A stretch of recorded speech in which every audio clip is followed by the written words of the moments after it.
Winner ने कोई कुत्तियां दी लड़ाई नहीं सी जिੱਤੀ, विनर ने कोई कुकड़ियां दी लड़ाई नहीं सी जिੱਤੀ, ठीक है, और खोतियां दी रेस च फर्स्ट नहीं सी आया जिन्हों तुसी इन्नी सस्ती ट्रॉफी फड़ाती, ताड़ा दिमाग ठीक है।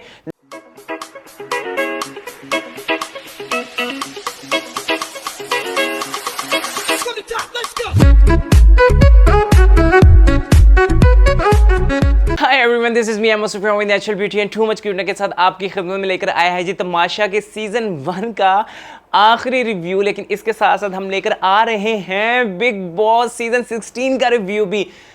मुझे कभी भी मुझे यकीन नहीं था कि हम लोग शुरुआत करेंगे और करते करते हम इतनी बड़ी जो है वो फैमिली बन जाएंगे। इवन कि मुझे रोज़ जो है वो 3 से 4 जो नए नंबर हैं वो मुझे अप्रोच करते हैं मैसेज के थ्रू, और फिर बड़ा रिस्पेक्टिवली जो है वो मुझे पूछते हैं कि हम आपको कॉल कर रहे हैं, और कॉल के बाद उनको बस यही कहना होता है कि हमें बहुत अच्छा लगता है जिस तरह से आप एक कंटेंट लेकर आते हैं। कई लोग नाराज़ भी होते हैं, लेकिन आप यकीन कीजिए कि मैं अपना कंटेंट डिज़ाइन करता हूँ कि मुझे ह्यूमर कैसे क्रिएट करना है, कहाँ पे कौन सा जोक जो है वो पुट करना है ताकि देखने वालों की दिल आज़ारी भी ना हो। मैं बस इतना ही चाहूँगा कि हम इस प्लेटफॉर्म को इतना कर लेंगे कि कभी किसी मज़लूम के ख़िलाफ़ अगर हमें आवाज़ उठाने का मौका मिले तो हम एक आवाज़ होकर उसके लिए खड़े हो सकते हैं, उसके लिए इंसाफ ला सकते हैं। सो ये इसीलिए होगा, इन प्लेटफॉर्म से कोई कमाइयाँ तो होती नहीं है, जो हकीकत बात है। वो कहते हैं ना कि बस सुना और वो हमने मान लिया। तो इतनी जल्दी लोगों की बातों पे जो है वो एकदम से वो आप लोगों को मान भी नहीं लेना चाहिए। लेकिन आप लोगों की मोहब्बत जो है वो मुझे रोज़ इंस्टा पे तो बहुत ज़्यादा मैसेजेस आते हैं, फिर फेसबुक पे, और अब तो व्हाट्सएप वगैरह पे भी आप लोग जो है अप्रोच करने लगे हैं। मुझे नहीं पता मेरे फेसबुक से जाके आप लोग नंबर उठा रहे हैं या कहीं से भी, लेकिन आप लोगों का मैसेज आता है, कॉल आती है, किसी भी तरह आप लोग अप्रोच करते हैं। आप लोगों का तहे दिल से शुक्रिया, मुझे बिल्कुल भी बुरा नहीं लगता आप किसी भी वे से अप्रोच करें, बिकॉज अगर ये आज भी रिव्यू यहाँ पे मैं दे रहा हूँ तो वो सिर्फ और सिर्फ आप लोगों की चाहत और मोहब्बत की बदौलत है। अभी कुछ मुझे तमाशा से रिलेटेड ही बातें करनी है, कहाँ किसके साथ नाइंसाफ़ी की गई है। देखिए अब तो मैं खुल के बोल सकता हूँ क्योंकि तमाशा बंद हो चुका है। उमर के फ़ैन, मरीहा के फ़ैन, आदि के फ़ैन, रऊफ़ लाला के फ़ैन या बाकी सबके जो तमाम फ़ैन्स हैं उनको अब मेरी बात से या किसी की वोटिंग में फ़र्क नहीं पड़ेगा। सो मेरी बातों को मैंने जहाँ इतनी देर अपने आप को रोकी रखा कि मैं अपनी बात का जो है वो ज़रूर आप लोगों से जो है वो मैं अपनी सोच का इजहार करना चाहूँगा। सो अब आप बस थोड़ा सा 5 मिनट मुझे दीजिए, मैं आपको बताना चाहूँगा कि किसके साथ नाइंसाफ़ी हुई है, जो जीता है क्या वो जीतने लायक था या नहीं था। इन तमाम चीज़ों पे हम जिक्र करेंगे, और किसने एंड पे जाके भी गंद मचाई रखा है। जी हाँ, मैं सईदा इम्तियाज़ की बात कर रहा हूँ। तमाम चीज़ों के बारे में हम जिक्र करेंगे। हम शुरू होते हैं फर्स्ट ऑफ ऑल रऊफ़ लाला से। रऊफ़ लाला का जो ग्राफ रहा था वो इस तरह था, इसमें कोई शक नहीं है कि रऊफ़ लाला बड़े मैच्योर किस्म के जो थे बीच में कॉमेडियन उन्होंने 3 वीक्स में की है। आप लोगों के दिल एंड पर उन्होंने दुखाए वो जब बादशाह ने उनकी स्टेटमेंट को गलत तरीके से बयान किया था। अच्छा, मैं चाहूँगा कि इनमें से जो भी मेरी बात आपको अच्छी लगे और बुरी लगे आप उसका कट लीजिए, जाके उस बंदे को टैग कीजिए एंड, और फिर मुझे बाद में आ रहा था कि आप खुद को टैगिंग से क्यों रोकते हैं। नहीं, आप लोग मुझे लाजमी टैग कीजिए। अगर मैं मरीहा की बात करूँ, सईदा की बात करूँ, उमर आलम की बात करूँ, आदि की बात करूँ, आप लोग वहाँ पर अगर मेरी वीडियो के कट लेते हैं तो वहाँ पर मुझे ज़रूर टैग कर सकते हैं। चाहे तो एयर वाई के भी पेज पर टैग कर सकते हैं, मुझे कोई इशू नहीं है। ये आप लोगों की मोहब्बत है।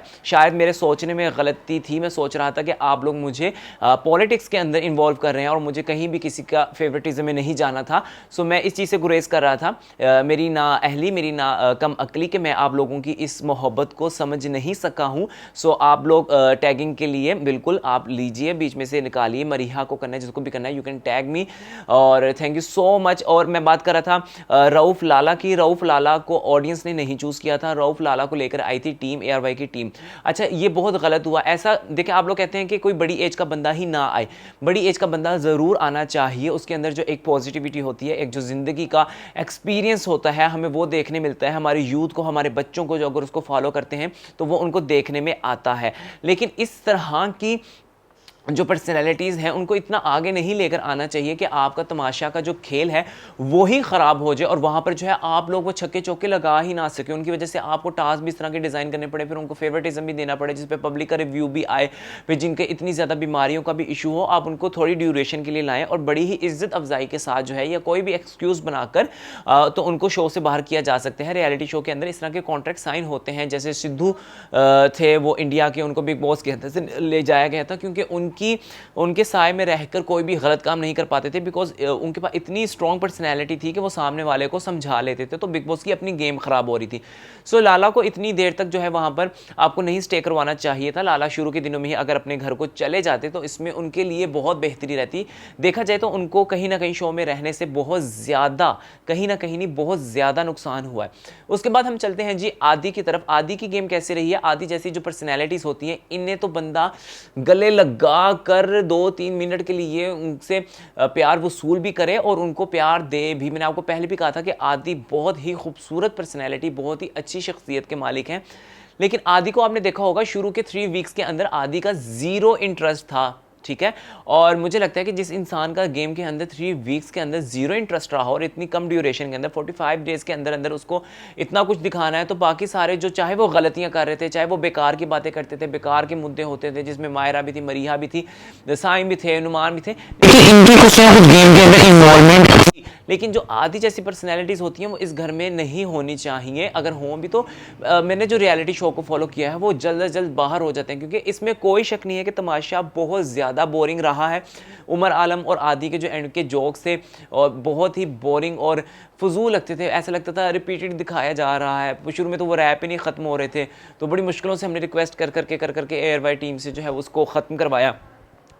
फिर हम बात करते हैं जी उमर आलम की। पहले तो मैं कहना चाहूँगा, और मैं अब क्या कहूँ आप लोगों को, उन्हें की कुत्तियां दी रेस जित्ती हैं या फिर उन्हें की मुर्गियां दी लड़ाई चो फस्ट आया सी, ਤੁਹਾਨੂੰ शर्म नहीं आई ਉਹਨੂੰ देंदे हुए हैं? ਤੁਸੀਂ ਉਹਨੂੰ ਕਿਹੜੀ ट्रॉफी, अगर ਤੁਹਾਡੇ को पैसे नहीं है, यकीन करो मैं ਤੁਹਾਨੂੰ सोहनी इस तो गिफ्ट कर सकता हाँ। जो विनर होवे ਉਹਦੇ ਲਈ ट्रॉफी ਤੁਸੀਂ मेरे जिम्मे लाओ, मैनू कोई पैसे ना देना, मैं खुद बना के वो ट्रॉफी को जो है मैं वो जीतने वाले को दे दूंगा। अच्छा जी, उमर आलम और आदि में कोई ज़्यादा फ़र्क नहीं रहा, बस फ़र्क यही रहा कि आदि हेल्दी थे और उमर आलम जो थे वो स्मार्ट थे।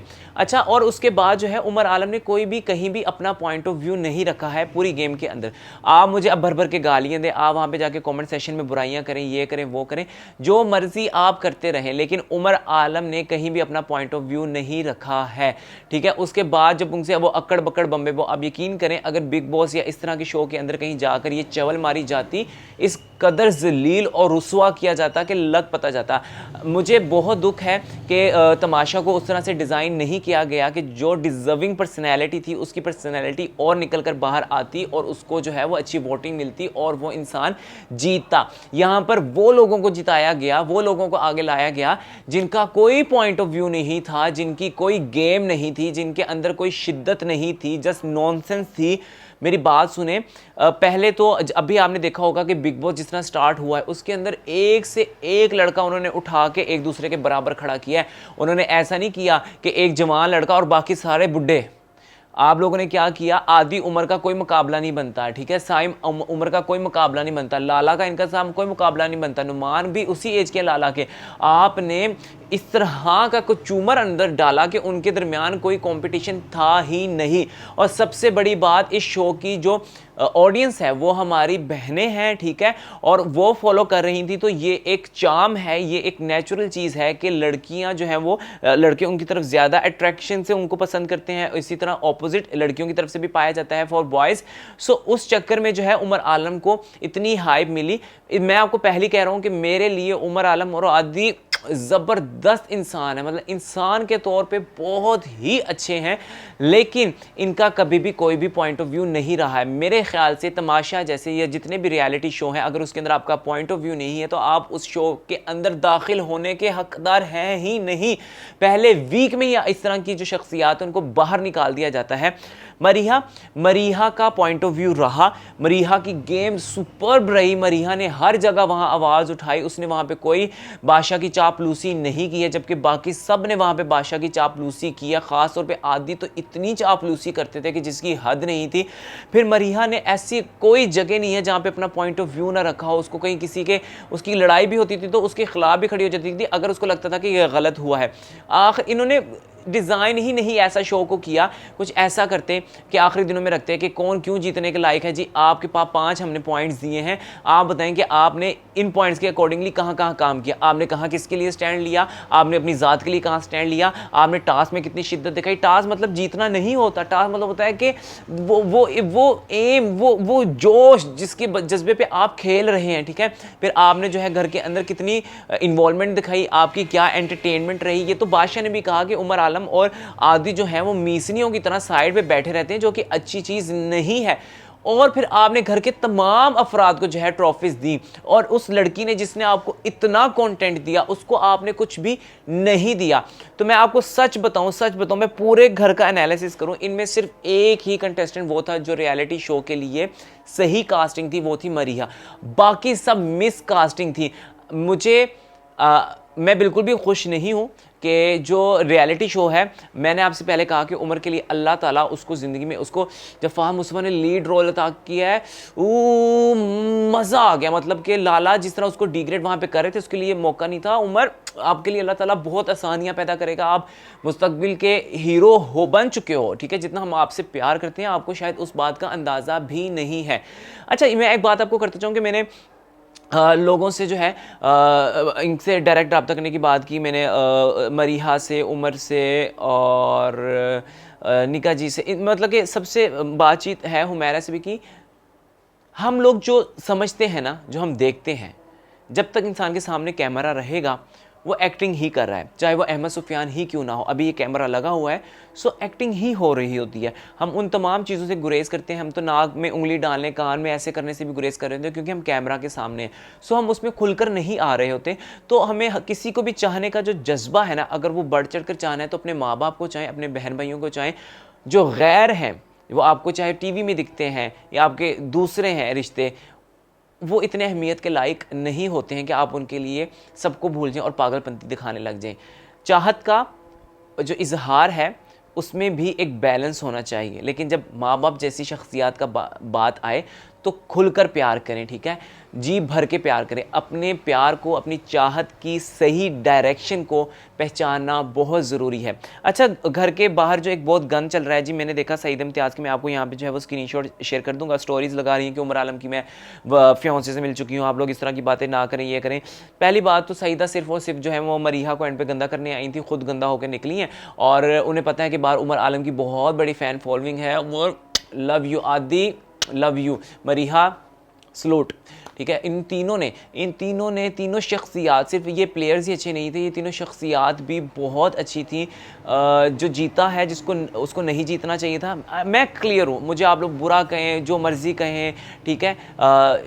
वैसे अगर ज़िंदगी में बात की जाए तो उमर आलम और आदि, लेकिन अगर खेल और तमाशा की बात की जाए तो मरीहा, बिकॉज उसने उस शो को समझते हुए खेला, लेकिन शो बनाने वालों को ही समझ नहीं आई है कि किस शख्सियत को जो है वो किस तरह से उभार कर दिखाना है, और कौन आपके रियलिटी शो के लिए इस तरह के लोग अच्छे हैं जो खामोश आके बैठे रहें, जिनका कोई पॉइंट ऑफ व्यू ना हो। सो आपने तो यही ग्राफ सेट किया है, ठीक है। आपने, अब लोग कहते हैं जी इनसे थोड़ा बहुत मिस्टेक हुई क्योंकि इनका पहला था, बिग बॉस भी तो इस तरह का था। नहीं भाई, बिग बॉस को आप लोगों ने देखा है, उनकी गलतियों से आपने ऑलरेडी बहुत कुछ सीख लिया है, तो इसमें बहुत कुछ बेहतरियां लाई जा सकती थी, सॉरी टू से, ठीक है। लेकिन सईदा इम्तियाज़ बाहर जाके जो गंद करी, सईदा कोई आपकी उमर आलम की दोस्ती में इंटरेस्टेड नहीं था, या आपकी खुद की पीआर टीम ने ये सारा जो है ड्रामा खिला रहा है कि आप और उमर आलम का, आप और उमर आलम का। आप उमर आलम के साथ बिल्कुल भी अच्छी नहीं लगती हैं, और आप जो ये देसी लिबास पहनकर, पाकिस्तानी लिबास को आप जो ये लिबादा ओढ़ के फिर रही हैं, सो पाकिस्तानी अवाम को बेवकूफ़ मत बनाया करें। हमें बहुत बुरा लगता है कि जब लोग हमारी आवाम को, मुझ समेत, बेवकूफ़ बनाने की कोशिश करते हैं। तो आप जो ये हथियार इस्तेमाल कर रही हैं, ये बहुत पुराने हो चुके हैं। सोशल मीडिया इतना तेज़ हो चुका है कि लोगों को बड़ा शऊर आ चुका है। सो आपकी ये जो गंदगी है, इसको आप फुल स्टॉप लगाएं ताकि आप आसानी से आगे बढ़ सकें। आप जाते जाते, वो कहते हैं ना, अपना मुँह खुद काला कर लेना, तो आप खुद ही काला कर गई। सबको इन्होंने अवार्ड दिए, और अवार्ड से पता नहीं की, मैंने लग रहा है चम्मच फड़ाते ने उन्होंने हत्थों के विच।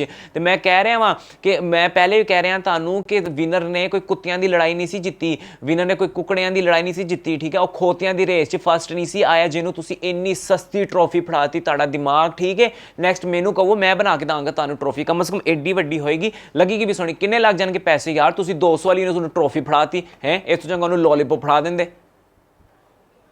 आप बिग बॉस का हमारा रिव्यू भी फॉलो कर सकते हैं, डेली बेसिस पे आएगा। और जाते जाते एक बात, इस प्लेटफॉर्म को हम इतना ले जाएंगे कि अगर हमें किसी हकदार के लिए आवाज़ उठाना पड़ी सो हमारा प्लेटफॉर्म ही काफ़ी होगा। Thank you so much, love from my side, अल्लाह हाफिज़।